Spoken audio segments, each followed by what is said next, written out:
సరే IPL betting విషయానికి వద్దాం. ఐపీఎల్ స్టార్ట్ అయింది.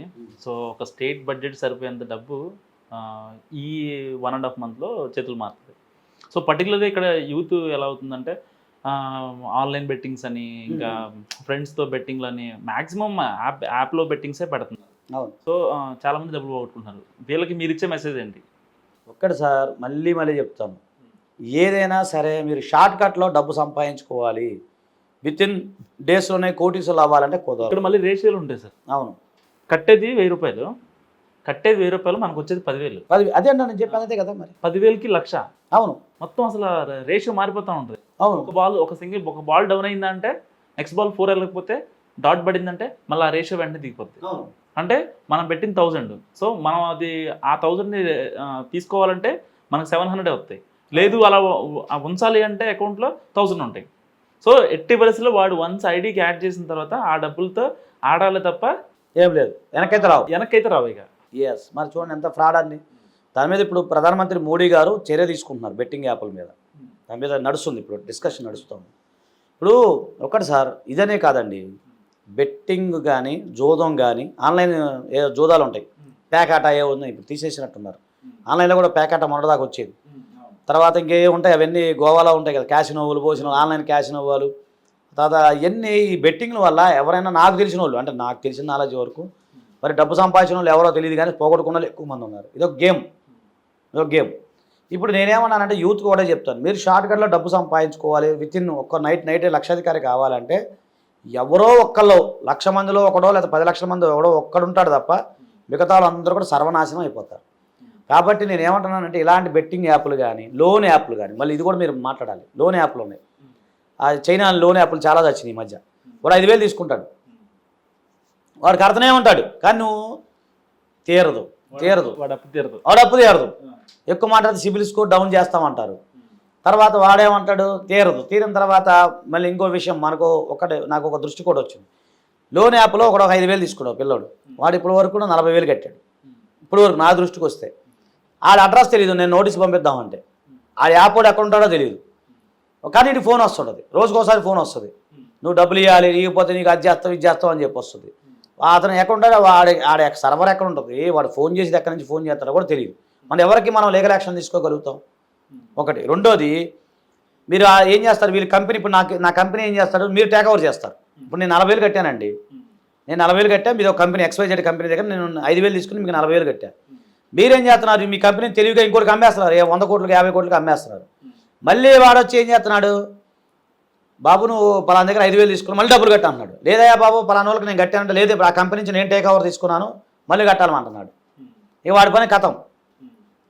ఇప్పుడు చాలా సింపుల్ అండి, ఒక అమ్మాయి తెలియకుండా వాళ్ళ ఫ్రెండ్కి హెల్ప్ చేయాలని, ఒక 5,000 రూపాయలు హెల్ప్ చేయాలని ఉద్దేశంతో ఈమె సంబంధించిన KYC మొత్తం ఇచ్చేసి 5,000 రూపాయలు ఆ యాప్ నుంచి ఏమో తీసుకొని ఆమెకి ఇచ్చింది క్యాష్ రూపంలో.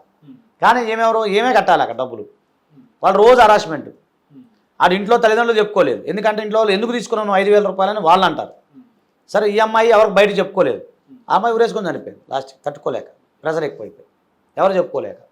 అంటే అలాంటి ప్రాబ్లమ్స్ వస్తూ ఉన్నాయి. మరి పరిష్కారం లేదా అంటే, పరిష్కారం ఒకటే, పోలీస్ స్టేషన్లో కంప్లైంట్ చేయాలి అంతే. పోలీస్ స్టేషన్లో కంప్లైంట్ చేస్తే పోలీసు వారు దాని మీద యాక్షన్ తీసుకుంటారు. అది ఎంత టైం పడుతుంది అనేది మనకు తెలియదు. ఒకటి. ఐపీఎల్ బెట్టింగ్లో మీరు యూత్కి ఇచ్చే మెసేజ్ ఏంటి చెప్పండి? ఒక్కటేనండి. ఇప్పుడు ఎందుకంటే ఈ వీడియో చాలా మంది చూస్తారు, చూడాలి, చాలా మందికి యూజ్ అవుతుంది ఈ వీడియో. సో ఐపీఎల్ బెట్టింగ్లో ఎంత ఒకప్పుడు బెట్టింగ్ నేను పెట్టాలని చెప్పి చాలా ఫిక్స్ అయిపోతుంది సార్.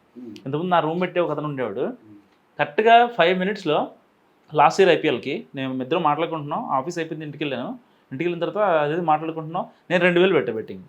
2,000 పెడితే నాకు ఎంత రేషియో ఎంత, నేను పెట్టింది 2,000, నాకు వస్తే 18,000 వస్తాయి. 18,000 వస్తాయి. సో మనవాడు ఏం చేసిండు, రేషియో ఎక్కువ ఉందని చెప్పి అబ్బాయి 40,000 పెట్టాడు. ఉన్న డబ్బులను పెట్టేశాడు. లాస్ట్ మూమెంట్లో కూడా వస్తే రావాలన్న సిచ్యువేషన్లో వెనక్కి లాక్కుంటే 15,000 దాకా వస్తాయి, లేదంటే ఉంచితే కనుక 40,000 దాకా వస్తాయి. సరే, ఏం చేసిండు, లాస్ట్ మూమెంట్కి మొత్తం పోయింది, ఖాళీ అయిపోయింది. అసలు ఎక్స్పెక్ట్ చేయలే ఆ అబ్బాయి కూడా.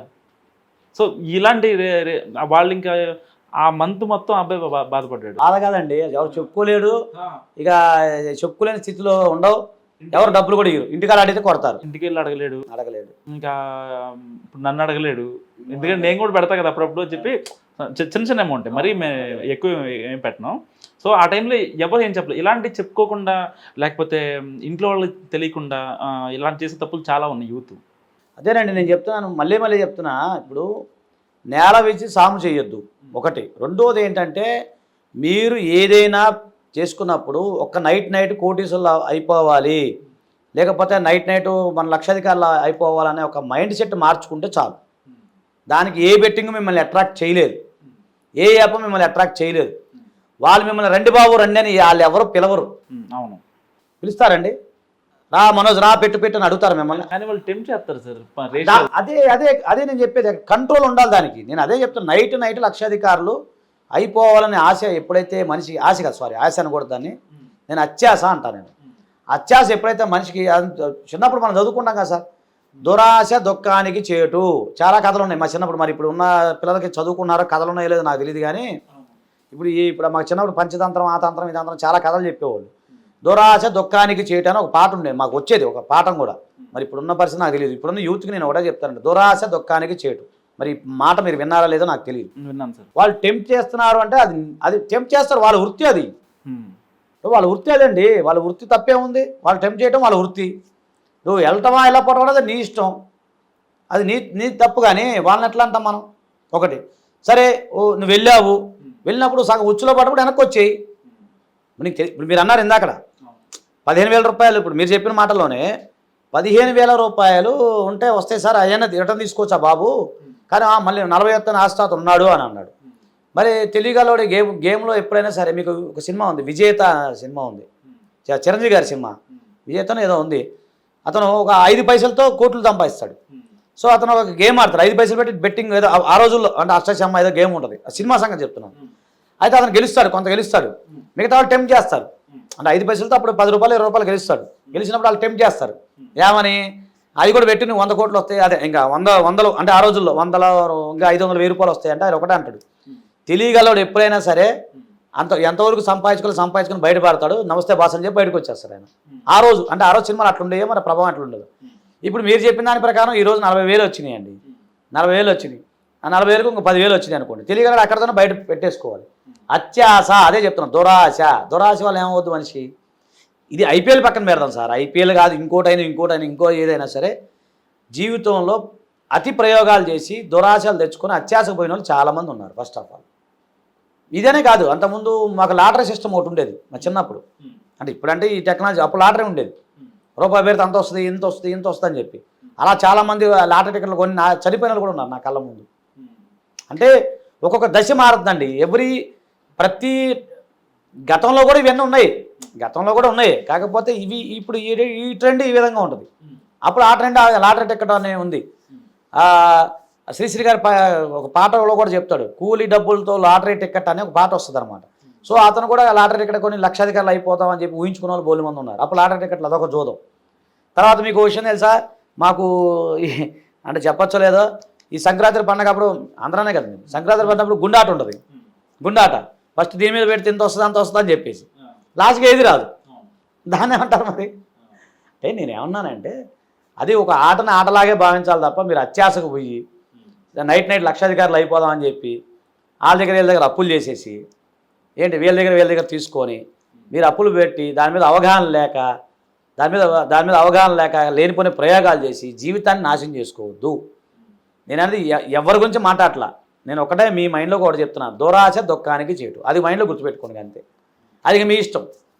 వద్దురా బాబు దాని దగ్గరికి వెళ్ళొద్దు అంటాం, మేము వెళ్తామంటే అది ఆలకర్మ, మనం ఏం చేయాలి, దానికి మనం ఏం చేస్తాం.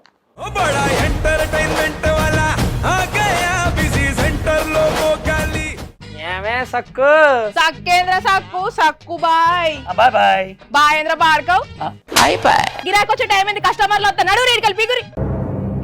కస్టమర్లు వస్తున్నారు కదా, మాత్రం పొగరు ఉంటుంది మరి. తగ్గించేద్దాం పొగర్ని, డబ్బులు కట్టేస్తామేంటి కొంప తీసి. లేదు కస్టమర్లు ఆపేద్దాం. పదా మరి మన బిజినెస్ స్టార్ట్ చేద్దాం.